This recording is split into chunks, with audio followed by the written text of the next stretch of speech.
M A Aziz, আমি আপনার কাছে একটু জানতে চাই, ইসলামী ব্যাংক নিয়ে আলোচনা এখনো আছে। ইসলামী ব্যাংক নিয়ে আমরা শুনছি যে তিনি জামায়াতে ইসলামের আমির, তিনি মন্তব্য করেছেন সরকার ইসলামী ব্যাংকে সাবেক ফ্যাসিস্ট সরকারের আমলে নিয়োগপ্রাপ্ত ব্যক্তিদের তুলে দেওয়ার চেষ্টা করছে, সেই আলোচনাটি আছে।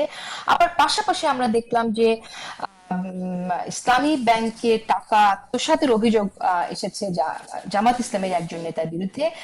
আমি সেই সংবাদটি আপনাকে, মানে তথ্যটি আপনার জানা, যদি জানা না থাকে সেটা আমি ডিটেইল আপনাকে জানাতে পারি, কিন্তু বিষয়টাকে আপনি কিভাবে দেখছেন? না, দেখেন, জামাত ইসলামের অনেক নেতাই এখন নানাভাবে বিতর্কিত বিষয়গুলো আসছে, এবং তারা যে আপনার টাকা মারে না, তারা বলৎকার করে না, তারা ধর্ষণ করে না, এমনটি তো না। ভিডিও টিডিও সবই পাওয়া যাচ্ছে।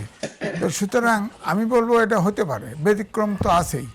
তো আমার কাছে মনে হচ্ছে যে ইসলামী ব্যাংক, ধরেন ইসলামী ব্যাংক, এটা তো জামাতের সরাসরি কোনো শেয়ার নাই, মালিকানা নাই, কিন্তু এটা প্রতিষ্ঠা লগ্ন থেকেই বিদেশি বিনিয়োগকারীর অনেক ছিল।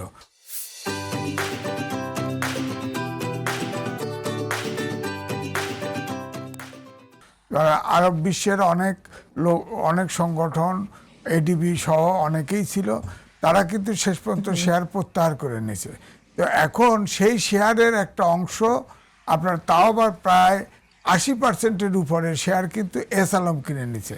নেওয়ার পরে ওখান থেকে টাকা শিপন আউট করে নিয়েছে, অনেক টাকা নিয়ে গেছে, সে প্রায় 1.5 লাখ কোটি টাকার মতো নিয়ে গেছে।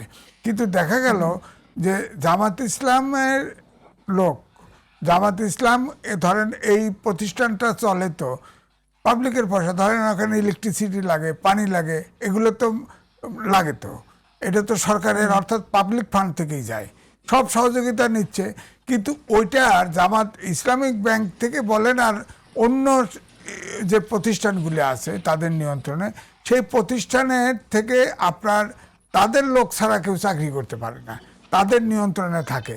এবং সেখানে ফান্ড আছে, যে ফান্ড থেকে তাদের প্রতিষ্ঠানগুলোতে এবং তাদের ব্যক্তিদেরকেই সহযোগিতা করা হয়, এটার বেনিফিটটা কেউ পায় না। তা আমার কথা হচ্ছে, এস আলম যে ওখানে টাকা নিছে, যে টাকা নিয়ে গেছে, সে টাকা তো অবশ্যই বিদেশে পাচার করে দিছে, তার সেই টাকা উদ্ধার করতে হবে। এবং এও প্রশ্ন আছে যে সেখানে তো জামাত ইসলামের বাইরে কিছু লোক চাকরি নিয়েছিল, তাদের চাকরির কি হবে? তাদেরকে তো ইতিমধ্যে বের করে দেওয়া হচ্ছে। তো সুতরাং দাবি দাবি উঠতেছে। সুতরাং আমি বলবো যে এটা কিন্তু একটা রাষ্ট্রীয় জামাতে ইসলাম, ইসলামিক ব্যাংক, এটা কিন্তু একটা রাষ্ট্রীয় অন্য অন্য ব্যাংকের মতোই একটা প্রতিষ্ঠান। একটা দলের নিয়ন্ত্রণে কেন থাকবে?